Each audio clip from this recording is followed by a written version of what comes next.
नागपूरमध्ये 3 महिन्यांचं धान्य रेशन दुकानामध्ये पोहोचणार आहे। राज्यभरात 51,000 पेक्षा जास्त रेशन दुकानांमध्ये 3 महिन्यांचं राशन उपलब्ध होणार आहे।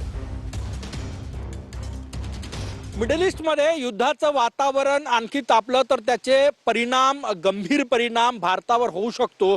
त्यामुळे खबरदारीचा उपाय म्हणून अन्न पुरवठा विभागाकडून पुढचे 3 महिन्याचं धान्य एकत्र उचलून वितरण करण्याचा निर्णय जो आहे तो विचाराधीन आहे आणि 20 तारखेपासून जे धान्य आहे ते उचलून रेशनिंगच्या दुकानात पाठवलं जाणार आहे। खबरदारीचा उपाय म्हणून अन्न पुरवठा विभागाकडून एप्रिल, मे आणि जून असं 3 महिन्याचं धान्य जे आहे ते एकत्र त्याचं धान्याची उचल करून स्वस्त धान्य दुकानात ते धान्य पोहोचवून त्याचं वितरण करण्याचं नियोजन जे आहे ते करण्यात आलेलं आहे। याबाबत एक बैठक सुद्धा झालेली आहे, त्याचं परिपत्रक सुद्धा आलेलं आहे आणि लवकरच गोडाऊन मधून धान्य घेऊन ते धान्य जे आहे त्याचं वितरण महाराष्ट्रातील स्वस्त धान्य दुकानांमध्ये केलं जाणार आहे। कॅमेरामॅन सचिन सयांसह गजानन उमाटे, TV9 मराठी।